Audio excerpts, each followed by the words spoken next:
He ready for war. It's good. As a mother, I could say, all right, he ready, you know. But as an apostle, it don't matter whether I think he's ready or not. If God says he's ready, that's what matters. All right. So we talked about boundaries. Now we're going to talk about the different types of boundaries, different types of boundaries. Guarding your heart. We've heard this over and over again, right? Proverbs 4:23, above all else, guard your heart, for everything you do flows from it. So that means if I allow my heart to be tainted, everything I do will be tainted. That's why it's so important to guard your heart. Because you can only pour out what is actually in you, right? You can only pour out what's in you. And so if you allow your heart to be tainted, you can only spew out tainted mess. Because that's what's in you. From an apple tree, you can't get nothing but apples. You can't go to an apple tree and say, give me some oranges. Because an apple tree can only reproduce that which it is. And for us, we only can reproduce what we are. So if our heart is tainted, we're going to reproduce negativity. If we guard our heart and keep our heart clean, we will reproduce positivity. Some things are just so cut and dry in the kingdom, and the enemy tries to make it harder than what it is. But no, if your heart is tainted, you're going to be negative. You're going to think negative. You're going to talk negative. You're going to do negative things. If your heart is pure, then you're going to be Christ-like, and you're going to talk positive, and you're going to do positive things. You're going to uplift others, because it's all about what's in you. You can only spew out what's on the inside of you. That's why I told you can't say to somebody, he made me come he made me come out my character. No. Your character came out. If that wasn't what was in there, nobody could bring it out. Because if you ain't got it, you ain't got it. So if evil isn't in you, can't nobody make you be evil. Be holy, for I am holy. Not try to be holy, work on being holy. No, he said to be holy. Why is that? Because to be is a mindset. To be is a mindset. A lot of people can't walk this walk because they don't set their mind to be holy. They question, can I be? If he says to be holy, then that means you already can. Right? Okay. Y'all not ready to say yes on that, because we all like to be like, man, this walk hard, man. I don't know if I'm going to be able to keep this walk, right? Because we want an excuse for our failures. We want an excuse for our failure. When the bottom line is, there is no failure in God. He is a perfect God. So if I stay in the perfect God's will, I don't fall. And that's why our perfect God can say to us, be holy, because being is a mindset. My entire being is a mindset. You have to decide what mindset you are being.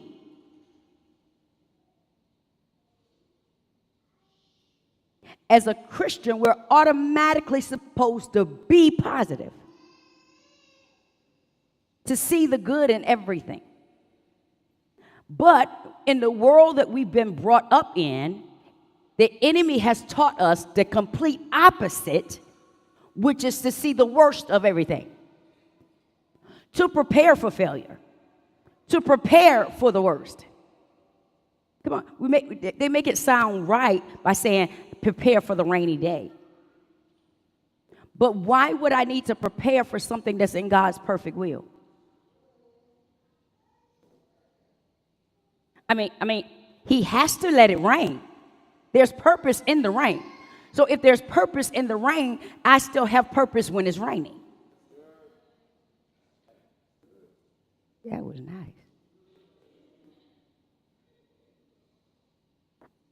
Yeah, that's God, man. That ain't me.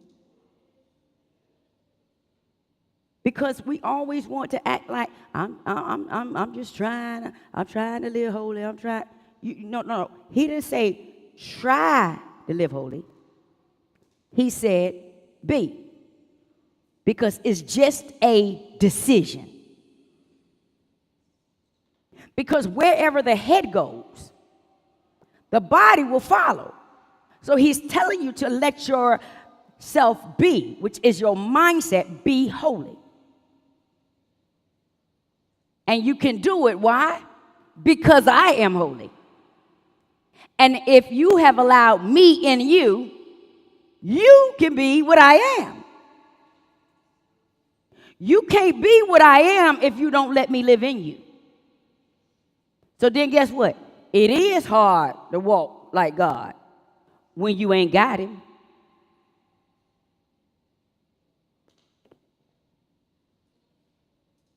It's hard to imitate him when you don't have him. But when you have him, you can just be him. Because I fall back on the God in me. It's the God in me. Oh, right? Well, you can't sing that song. You ain't got no God in you.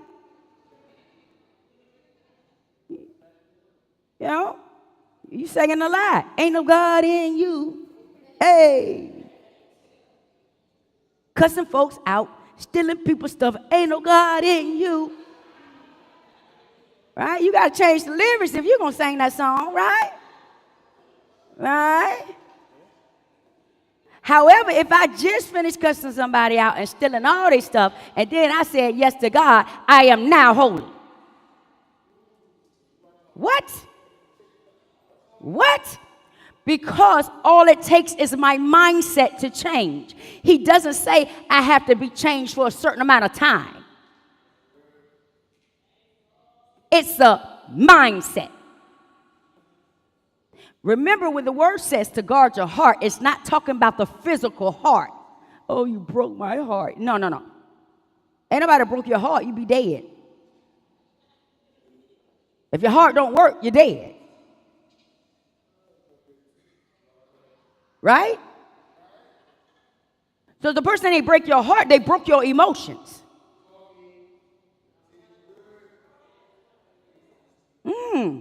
Because y'all was like, what do you mean? I had my heart broken before. No, you ain't, because you're still here. We've been taught to say my heart, you broke my heart. We've been taught to say that. But look at what you're prophesying to yourself. You killed me.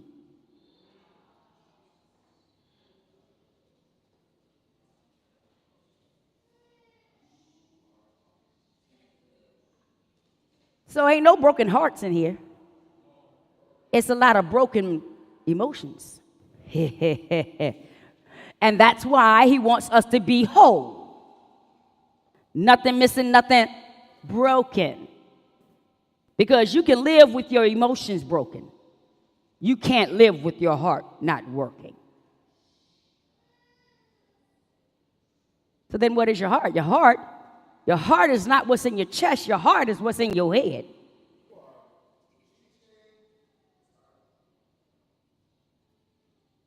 You hurt my heart. No, you hurt my feelings. Thank God you can't touch my heart.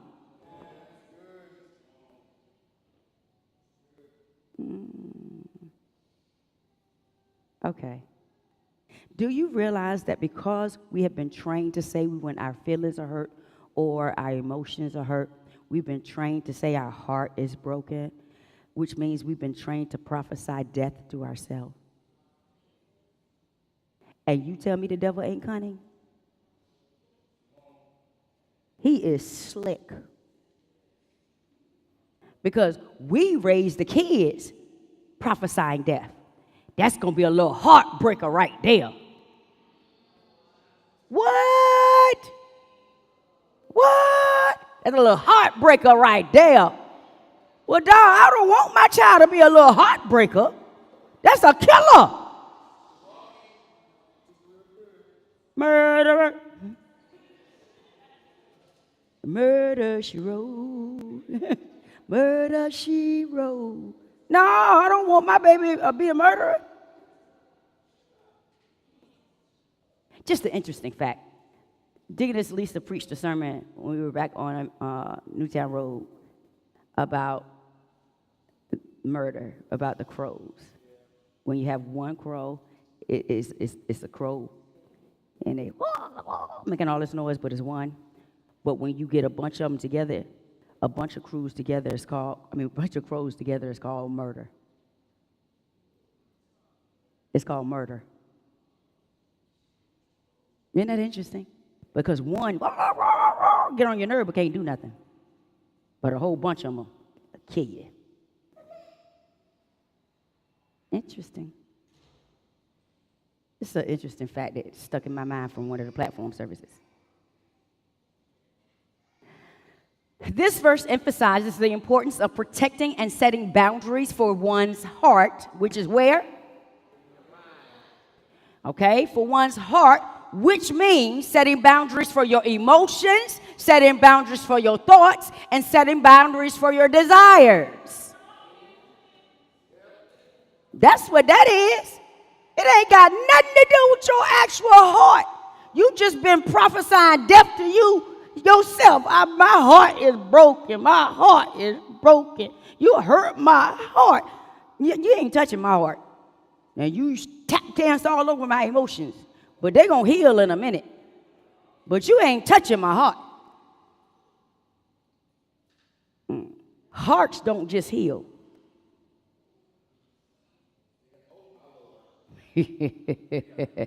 They got to replace, or they have to have aid. Either way, it has to be a surgery beyond your control. So that way your fate lies in the hands of another man. I'm going back on over here. So set boundaries for one's heart, which means emotions, thoughts, and desires. It serves as a foundational principle for establishing emotional and spiritual boundaries. You see, when I set my boundaries is not just about my natural boundaries. When I set my boundaries, it protects me emotionally and spiritually. You can't keep giving front row access to cheap seat people. Cheap seat. S-E-A-T. They belong way up in there in the nosebleed section. But you got them right here on front row.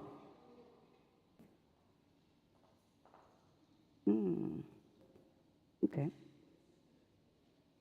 So, boundaries with family without having guilt. That sounds real good. So we're going to go over the types of boundaries. Research suggests that families have 3 types of boundaries. Family with clear boundaries tend to function well, right? We don't know about that though, do we? Because, however, each family may shift between 3 main types of boundaries. Now, I don't know about you, but that was not my family with clear boundaries. That's not the way I was raised. And I can't even really say that's how we live now. I think we do pretty good with boundaries in my family, but I'm going to say pretty good. Because sometimes we expect what we shouldn't expect from others, and sometimes we don't give what should have been given to each other. So we ain't got it right. But at least I'm going to keep teaching what's supposed to be right till we get it right. Right? Because I got boundary problems. Listen. When Deacon Charles said he wanted to marry Shelley, I got boundary problems. I said, listen here. Don't think for 1 minute you're going to marry my child and take her off running around the world in the Navy. Was that my decision? But I said what I meant, and I meant what I said. So we got boundary problems. I can't imagine any of my kids living in a different state from me. My emotions would be broken.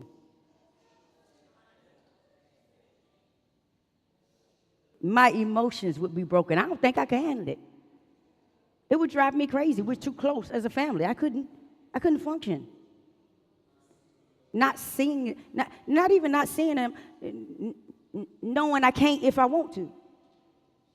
Because we can be here in Norfolk and not see each other the whole week. I'm good. But if I want to see you, hip, skip, and a jump. Y'all pray for my boundary issues. 1 Corinthians 6 and 12. I have the right to do anything. We like that. I have the right to do anything, you say, but not everything is beneficial. I have the right to do anything, but I will not be mastered by anything. That is the scripture we use for when people want to separate, split hairs and stuff about what you can and cannot do. But the Bible say, don't say I can't do that. Okay, it don't say you can't do it, but what's the benefit of doing it? You see, what the Bible says to do always brings benefits. So if the Bible doesn't say to do it, there's no benefit in it. You see, God has to remain true to his promises, to his word. So, can I drink? Yeah. What's the benefit of it? Cirrhosis of the liver? Early death? Stupid stuff that you forget that you do. You didn't even know you did it, and now you look dumb to everybody forever because you did something stupid while you was drunk. What's the benefit of it? Well, I just like to have me a little wine to relax at night. I mean, of course, you can see people have come to me over 1,000 times about this. I just like to have me a little wine so I can relax at night. So wine makes you relax, but not the Holy Spirit.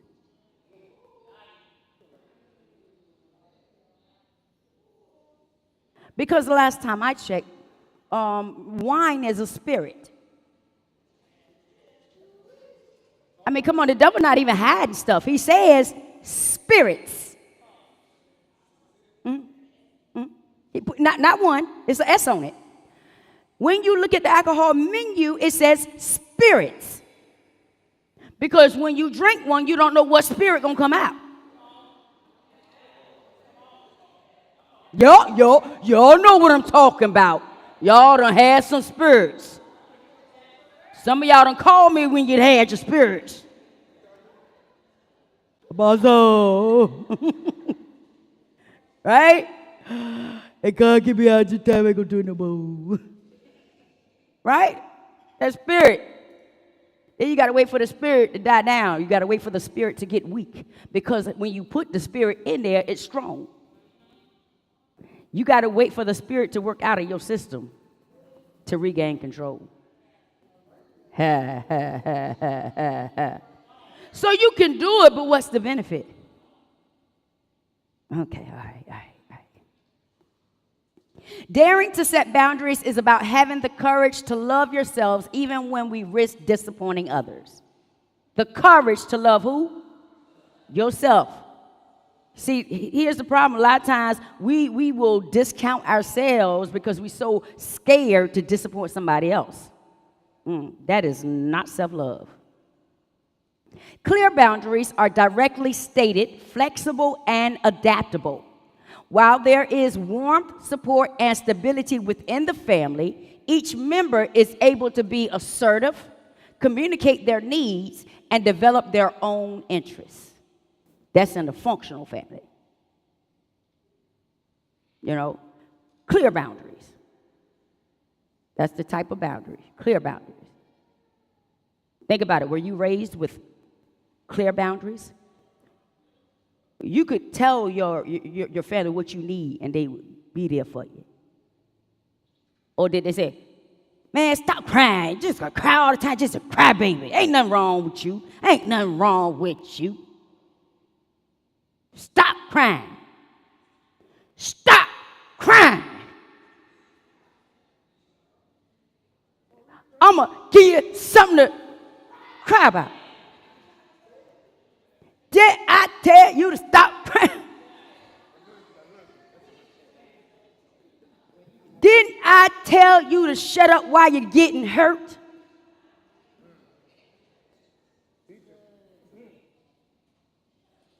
Didn't I teach you how to take pain?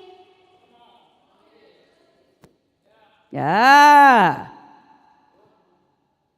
You think that when we say we talk about the devil, that we're talking about just the demonic stuff like that. But I challenge you to realize that the Bible tells us he's the most cunningest creature on the earth. He is slick with it. And parents didn't even realize that they were teaching their kids to take pain and shut up.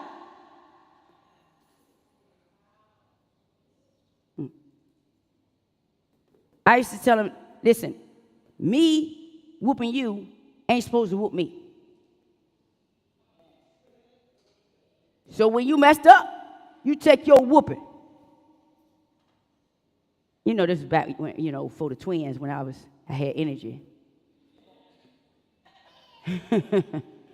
And the girls would have to sit on their hands on the seat, and I tear them legs up because I'm not going to chase you around the house beating you. That's a workout for me. I didn't mess up, you did. Then you better hit yourself with the belt. You know what I'm saying? No, we're not doing that. Sit on your hands. Sit there and take this hurt. And don't make a move. Just take it. Don't you dare try to defend yourself. I'm talking about me now. I'm talking about me. I'm talking about me. I'm telling on myself. Because I haven't been taught like this. Right? And the devil's so slick. One time, Brittany grabbed the belt.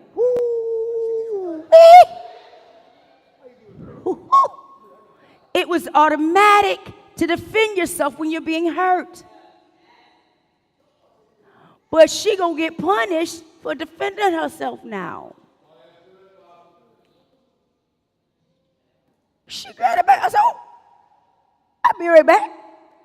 He said, where you going? I'm gonna put my tennis shoes on. You gonna grab the belt? We going out here like niggas in the street. Come on. To me, that's a hit back. She said, no, mama. No, here, whoop me. Whoop me. But look what I just did to her. Whoop me. I ain't talking about y'all, I'm talking about me.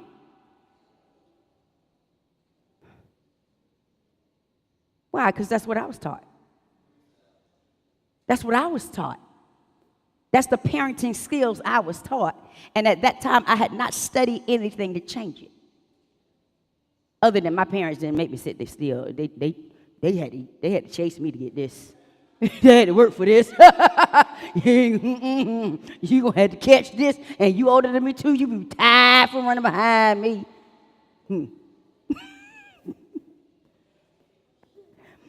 But clear boundaries. Each family member has warmth, support, and stability. And each member is assertive. What does assertive mean? I'm able to go after what I need. Go after what I want. I'm not talking, shut up. Eat what I told you to eat. I'm teaching, man. Ain't it? Guilty conscience, that's what it is. He been saying that at the house with them kids. Eat. You better eat it or you go to bed hungry. Right?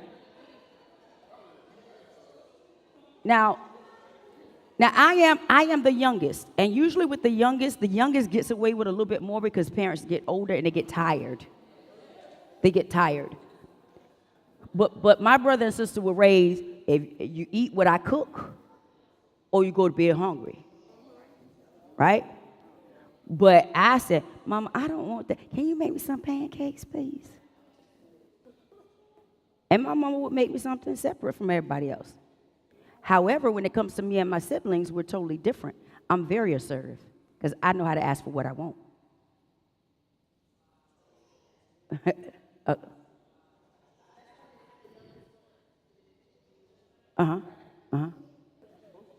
However, you can just look at your 3 kids and see how assertive she is.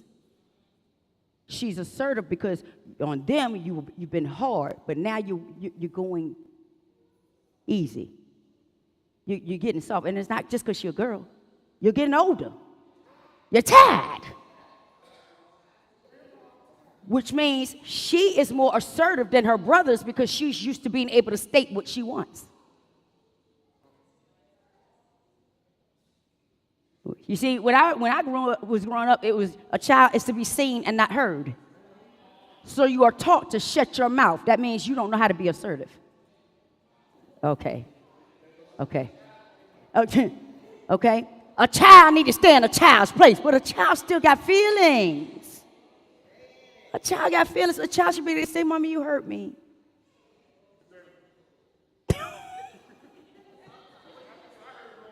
That's what I heard too. I said, Mom, look, Mom, you put a bruise on my arm. She said, well, then don't do it no more. I had a cast on my arm. I said, Mom, stop, you're beating my broken arm. She said, well, put it down. I was using that cast like Wonder Woman, boy. Well, put it down. If it's broke, put it down. God, thank you for letting me be crazy. It was just a little touch, but not crazy, because that upbringing is something. Ooh, you hit my broken arm. Well, put it down. Who says that to a child with a broken arm? She didn't care about the cash. She was move it out my way. Now, if a child, let's bring on, if a child is sitting over there and they start crying, they're sitting in the corner and they just start crying, and you ask them, what's wrong with you?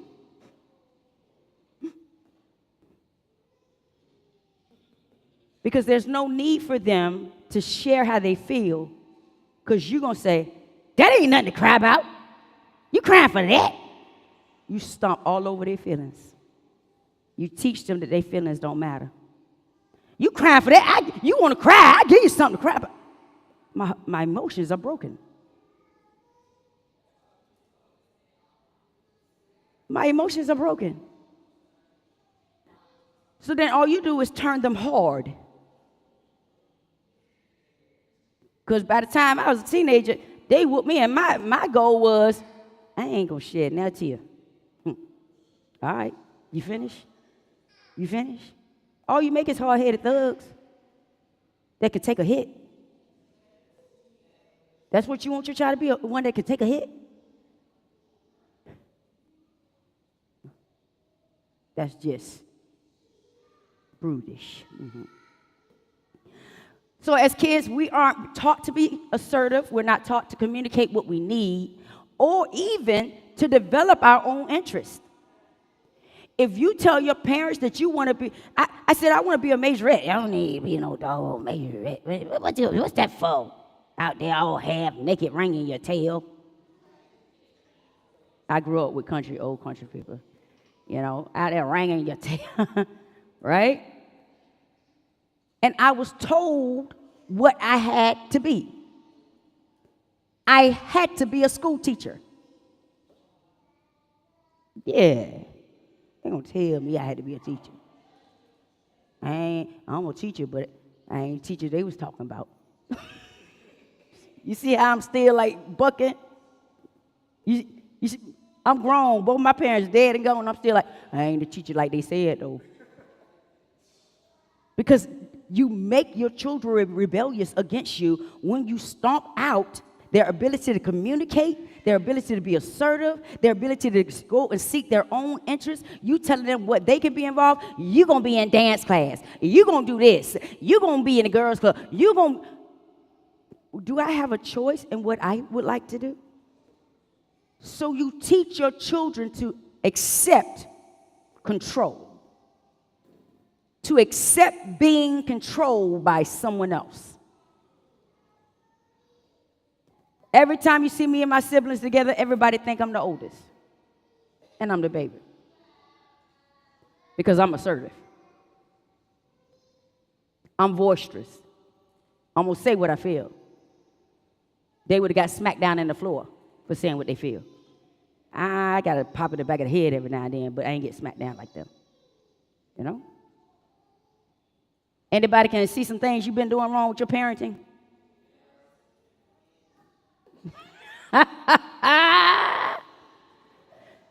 Once you learn it, you got a choice. You got a choice to say, baby, you know what? I've been doing this, and it was wrong. Because then you're teaching them it was wrong for me to tell you to take pain and not express yourself. It was wrong for me to tell you your emotions don't matter. It was wrong. And then you have to change going forward. Some of you still have time to make it right. The thing ain't, because even with adult kids, you got time to make it right. You got time to make it right. I have better relationship with my adult kids than I do them kids at that house.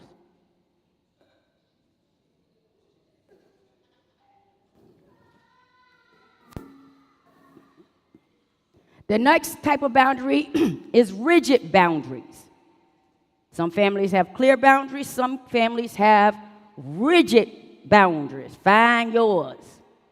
Rigid boundaries are closed and inflexible, much like a wall that does not let anything in or out. Rigid.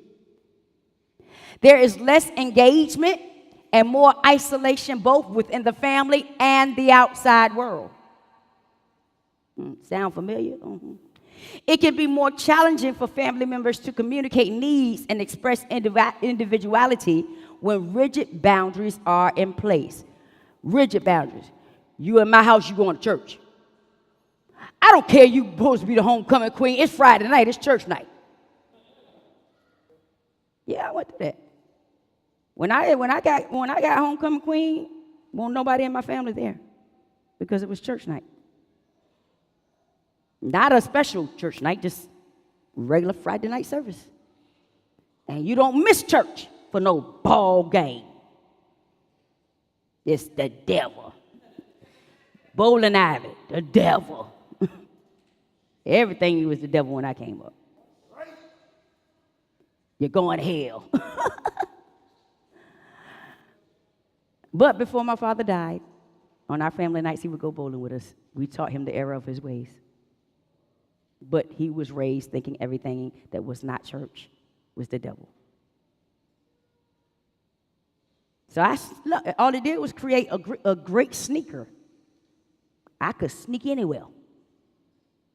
I'd be at the game under the bleachers. Tell him I ain't healed.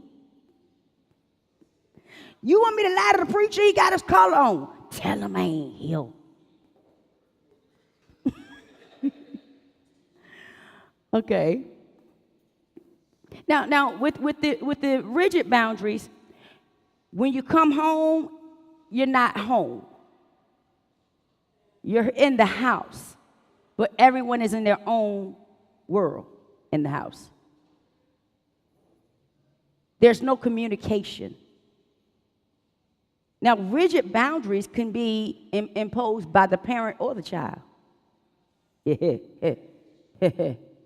Because some of y'all kids impose rigid boundaries on your parents. You come home, hey, and go away, and they don't see you no more. You come out to get something to eat, and then they don't see you no more. That's ugly.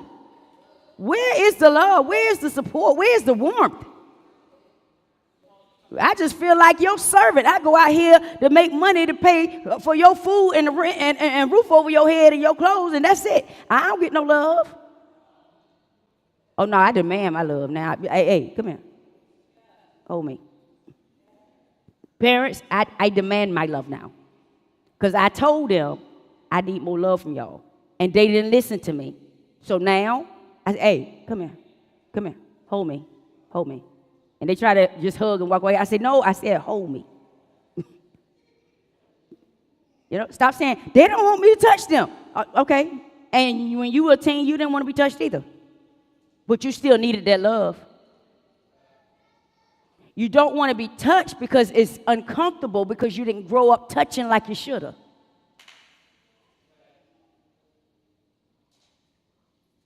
But I refuse. You gonna hug me. You gonna kiss me. I'm your mama. You gonna kiss me. You gonna hold my hand. You gonna hold my hand. I don't know. We was at the movies. My kid was beside me last week at the movie for family night. And I was like, okay, boo. We booed up. I ain't got no man. You my man. Come over here. Hold my hand. He was like, you should hold my hand. You want some popcorn? Parents got to stop saying my kids won't let me.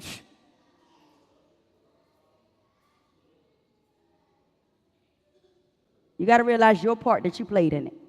Because if they say, I don't want no hug, and you just say, all right then, and just, I'm tired of them rejecting me. They're rejecting what's uncomfortable. It's not that they're rejecting you. They're rejecting what's uncomfortable, which you do too. But you want to make a big deal out of they rejecting you. But you reject what's uncomfortable.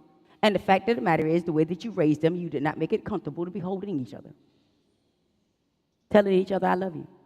You didn't make it comfortable. So don't get mad at them and say they're rejecting you now. They acting the way you raised them.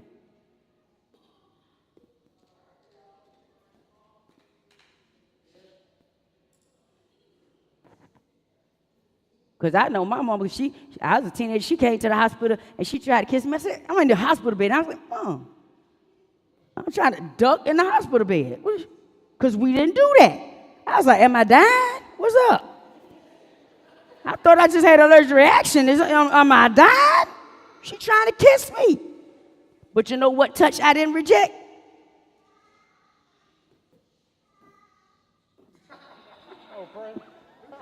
Because I'm in a hospital.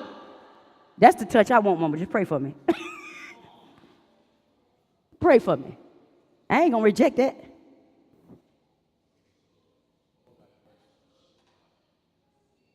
Hold up. Because I think y'all got some foolery with y'all. And I ain't going to explain your foolery. Let your foolery explain itself. So look. I'm looking. Mama was like, she said, how come Giovanni is different than me and Azriel? As in, Giovanni, like, he'll come in the house, say hey, and then just go to his room. But me and Azriel will be up under her, or like just be around her in general. She's saying, how come it's different? I guess because he's on the spectrum. Okay. That was easy. Okay. So my when they're on the spectrum, they don't like all that. Yeah. They rather be alone. So you can't count that against him as the person. Because he's actually been coming around more and communicating a lot more. But yeah. So God is doing a thing, but he's not like them. He's different. So it's going to be like that. So my only question with that is, because you know how the enemy can come in to try to play, to manipulate, to make it seem like, okay, like I show more to them. How do I Giovanni, come here. I need you to hold me for a minute. Okay. All right. That's and you get the hug, and he go back to the room. You understand? You don't want to overpower it where you're trying to make him stay in an uncomfortable position, because that's gonna backfire. Okay. But because you do want to show him love, you don't want to feel like, I done gave him all this hugs and kisses and stuff, but not him. No. So then you say, hey, I need my kiss before you go to bed. And you bring him in to get that kiss. Okay. So if you already showed your kids throughout their lives, you loving on them and holding them and everything, now they're bigger and they don't really be like trying to give you all the hugs and kisses. Unless they're sick or something, then they be like, Mom, come over here and pray with me and da-da-da. Huh? Oh. So how do you do it? Because you're still trying to respect their space, but it's like, come on. Because he used to like climb in the bed and we'll lay there and I'm like, just use your words. Like, if you want mommy and son time, let me know. And, Are you talking about Izzy? Yes. Girl, please. Izzy is in transition. What make you think he gonna be up under you? But he does, though. Listen, Michael was up under me like white on rice until he hit teen. And now Joe was never under me like that, but Michael was up under me until he hit teens. Once, yeah, he's trying to hold somebody else. You know what I'm saying? Y'all know I keep it real. It's reality. It's reality. However, when they get older, they will come back around and give you love. But it's that transition when a kid leaves the house and realize how much they were covered. It is something about when they leave that house and realize how much you actually did for them that makes them look at you in a new light. Because right now you just mama, you just take it for granted because that's what you're supposed to do. But when they go out there and get that first rent, it's a whole new world, right? And then they get respect for you. And that's when you get that different relationship with your kids. That's the relationship I have with mine now. But I respect my adult kids' boundaries. I don't go to their houses, except Shelly. And that's because she want me there all the time. So I try to go because she's a different child. That's what she needs. It's not what the other ones need.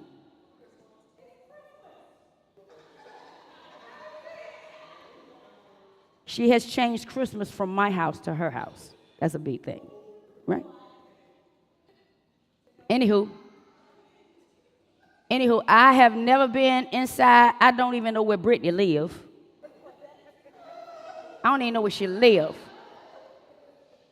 I have no idea where she lives. If my kids want me there, then they'll invite me, right? She's never invited me. Why you defending it? I ain't mad. It's all right. I'm cool with this. I got stuff to do. Now, I know what street Leisha lives on.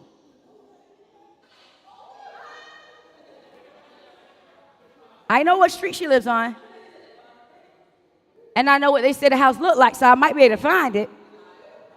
But I don't go to their house. No, don't, You've been out 10 years and ain't never invite me, so don't do it now.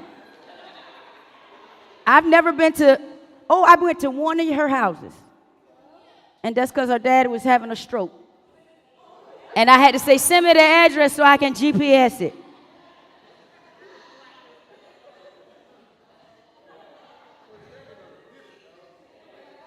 Yeah. They think we all no, baby, I respect boundaries. They grown. That's their territory. Now, I'm human, so every now and then, I get kind of like a, dang. Because Sunday, they all went to Michael's new apartment. All of them. Now, Michael been out for years. I ain't never been to his place, but the fact that they all went together.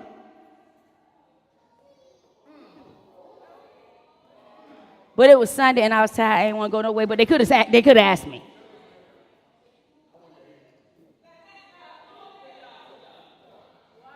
But they bought cleaning supplies and everything, went over there, helping move into his place and clean up and everything. I ain't trying to go over there and clean up. I'm just saying I could have been invited. So don't think because your kids don't invite you over, there's something wrong. My kids don't ever invite me over. It's all right. It's all right. It's all right.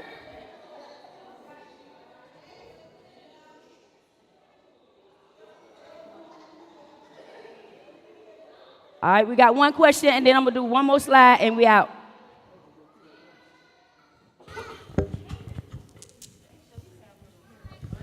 So, as a parent, how do you enforce your boundaries? Because my kids are.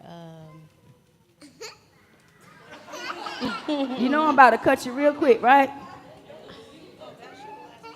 You ain't got none. You are a single parent. You got to be mama and daddy. You in that house with just those girls. That means your grandmama, granddaddy, everything to them girls. What boundaries you want? So how am I As supposed young to teach as they them are. boundaries if I can't enforce boundaries? Listen, what boundary you need from them that you can't get right now?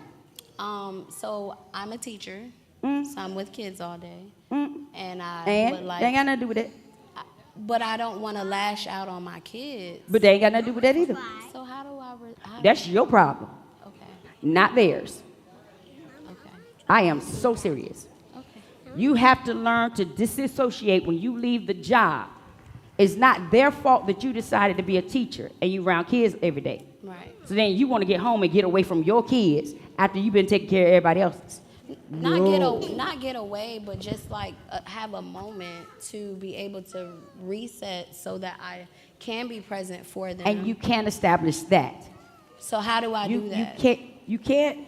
Listen, if it ain't no sitting in no car, that's my house. I ain't can't sitting sit- in no car for no moment. That's my house. I pay the rent. They don't. You teach them to look at the clock. You teach them to look at the clock. Mommy gets home when the hand is at the 3:30, right? When it gets to be 4 o'clock, that's when it's mommy time. That's all the questions y'all got. Come get me. But from 3:30 to 4 o'clock, it's quiet time for mommy. And you have the right to ask for that 30 minutes. You don't have the right to ask for the evening. You understand what I'm saying? Because your kids are just as excited about their day, and they don't have no one else to come to and tell about their day. And trust and believe, you want them telling you about your day, because if you don't start that now, you'll never get anything out of them as teens.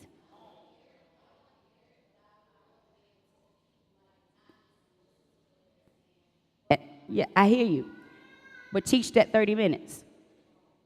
My boundaries with my kids was when I was in my bedroom and the door was shut and you heard worship music, you best not knock. That means I'm in worship. That's me and Jesus time. You not you gonna have to sit on your hands for interrupting my worship. And they wouldn't do it. As soon as they come to the door, hear the music, they walk away. But they knew it was only a time. And when mom come out, she's going to be engaged. She's not going to come out and still not talk to us. You know? Now, you can't take that 30 minutes there and come out and still don't give them no attention. You got to make sure when they obedient and they give you that 30 minutes, you got to come out like, hey, babies, give me some love. Because then they're waiting that 30 minutes to get that. You know? Yeah.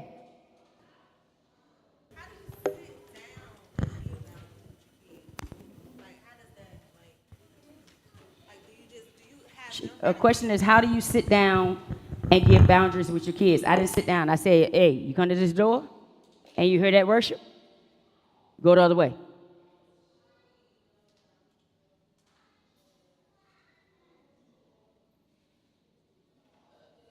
What is that? She said I'm supposed to know what? I'm supposed to know her kids what? Her kids boundaries? Yeah, they say that to her. That kid ain't got no boundary in my house. No, they got boundaries. All the area in there belong to me. Nah, the kid got boundaries these days. You can't build your house inside of mine. That sounds good. But they believe they got boundaries now, so if you cross their I boundaries, don't give a dog what they believe. You can't build your house inside of mine. in there start the conversation. You have your boundaries when you own your property. In there start the conversation like, Now, that's the overall. However, if your child says, it hurts me when you say this to me. That's a boundary. Then don't say that. Find another way. You understand me? Boy, you shouldn't run up here while I'm talking discipline, little girl.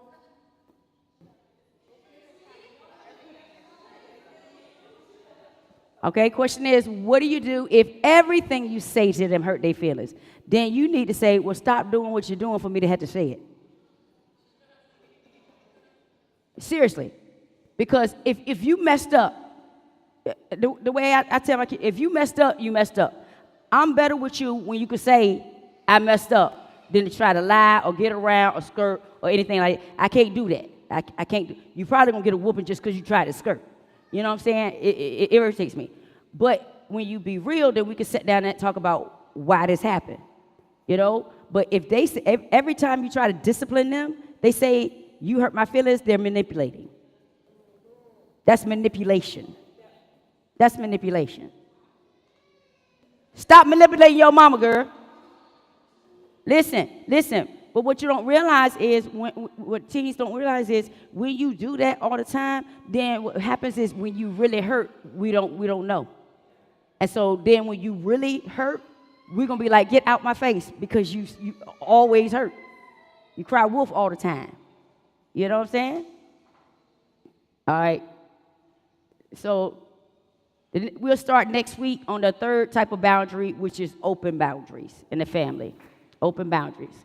Any questions concerning tonight's lesson?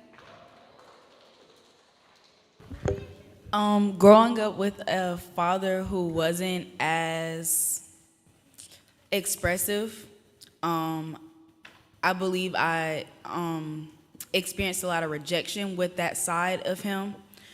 So it is a challenge being more vulnerable in spaces with him now, because he's starting to want that, but it's But now he need it. I don't really know how to do that, but I don't want to be standoffish with him.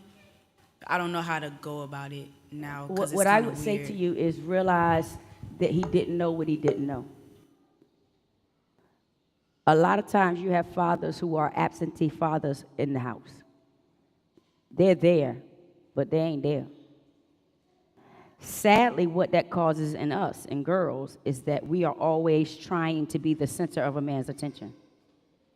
And so, because we felt that rejection from our father, when we get with a man and we're doing everything we can to be the center of his attention, and of course, he gave it to us at first, you know, we tend to stay in that relationship because we don't want to feel rejected by yet another man. So the men have to realize that when they do that to their daughters, that they are setting them up to seek a man's attention by any means necessary. Because that's what you're doing. And then, so then you grow up and you're trying to do all these good things to finally get your dad to, you know, get attention. And so then you become a perfectionist trying to get his attention. You know, so now you can't even enjoy the achievements that you make because he's not celebrating with you. You know what I'm saying? But now all you can do is love on him. You cannot even take in consideration what he did in the past, because that would mean that you hadn't forgiven him. You have to let that go and realize, I got to forgive him. I got to let it go, because he couldn't give me what he didn't have. He didn't have it. He didn't have it. Okay? Yeah, I got two here. See, that's why I hate getting in family issues, because y'all be, you know, y'all take this family counseling. So my question is kind of what Imani asked about, because I have the same issues, because my dad just lost his dad, and just lost my grandfather. I know, right? I mean, you just got to realize how you just said that. Because you act like he was nothing to you. My dad just lost his dad. You want my granddaddy, that was just his daddy. Okay, go ahead. But that shows the lack of relationship. Yeah. But he doesn't show any emotion. Like He's not going to. But I don't know how to be there for him. You can't. Your dad's old school man. Pride ain't gonna let him show no emotions.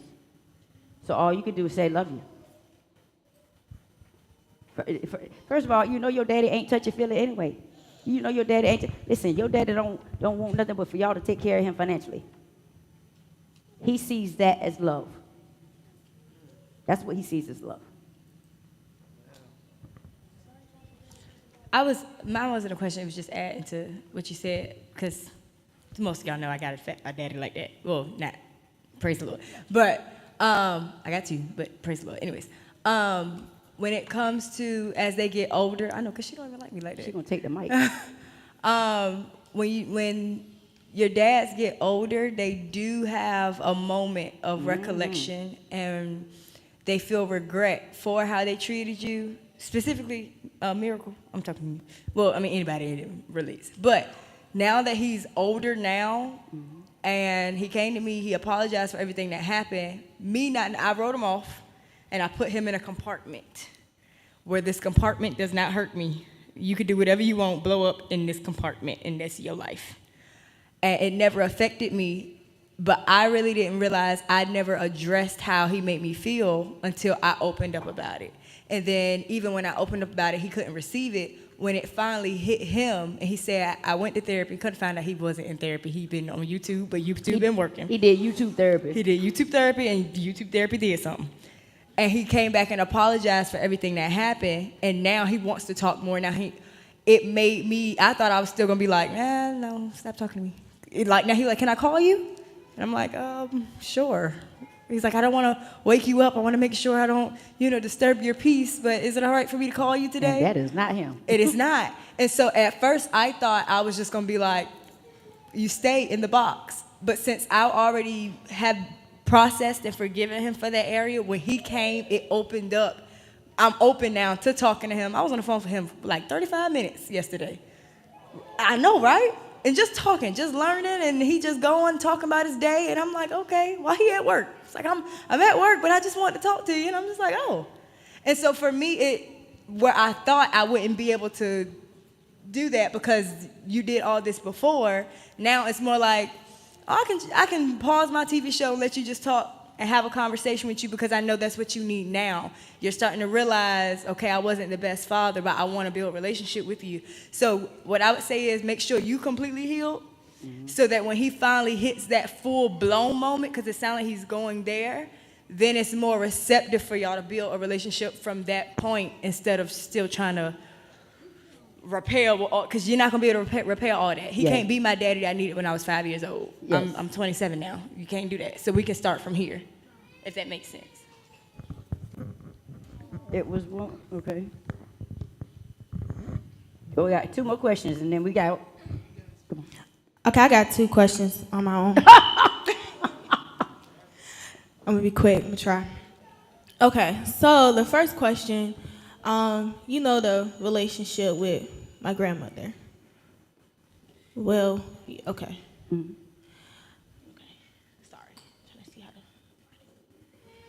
Okay, so for those of y'all that don't know, I was raised by my grandmother. She was abusive to me. I feel like somebody can benefit from the question.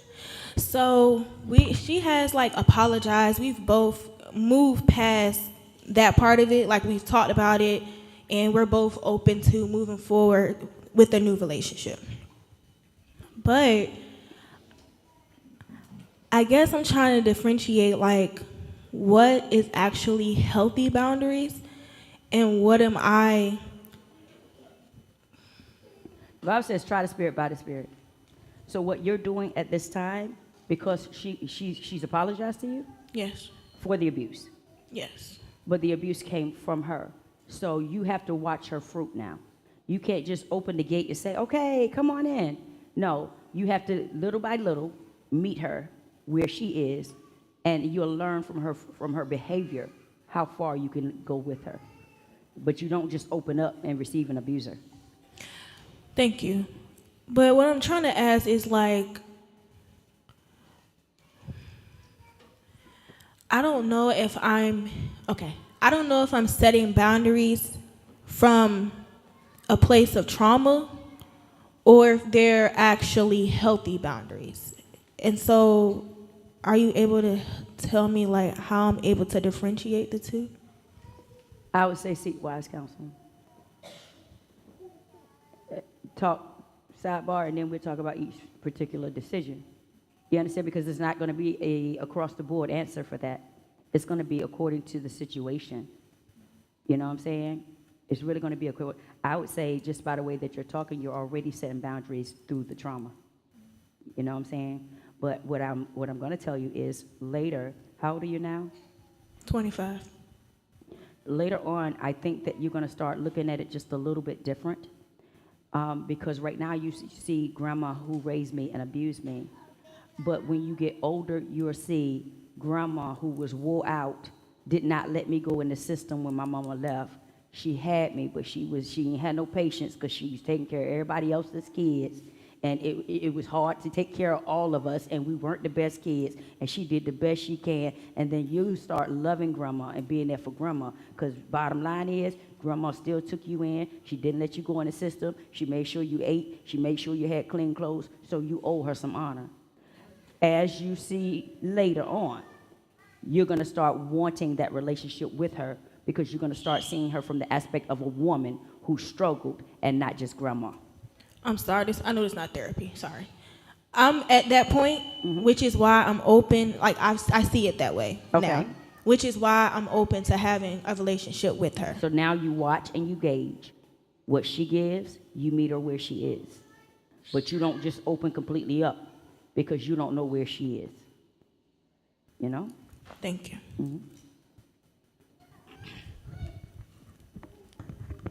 Good evening. Good evening. So, growing up, I never really received affection like that. Growing up also, my mom asked me several times, why couldn't I be like my brothers and other people? My mom also told me she hated me and hated the way I am. So, as I'm moving now, I'm kind of struggling with my identity and things like that. How do I set boundaries, not for others, but for myself to walk in my identity? First of all, you have to heal from that abuse. Because of that abuse, that determines how you have relationship with women now. That is why now when a woman shows you any love, any affection, she got you. Because you desired it so much from your mother and you didn't get it. So when any woman gives it to you, she sucks you right on in. And she can control you. She can control you because that's a deficit that you have still open that you have not healed from.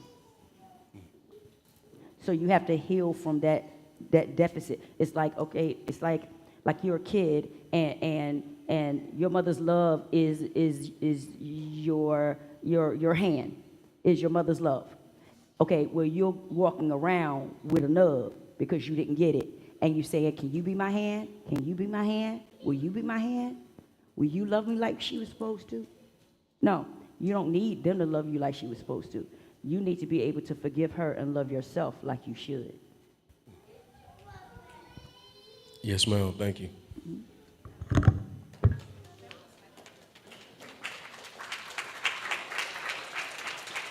Announcements. I'll just leave that there.